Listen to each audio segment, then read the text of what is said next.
depression, gawa-gawa lang ng mga tao yan. Gawa nila sa sarili nila.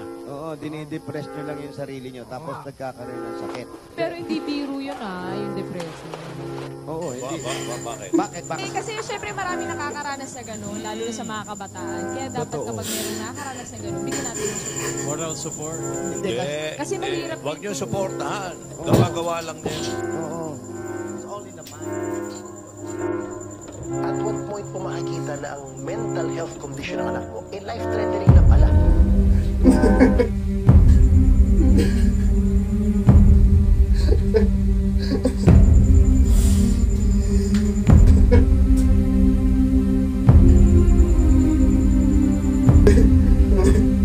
ha.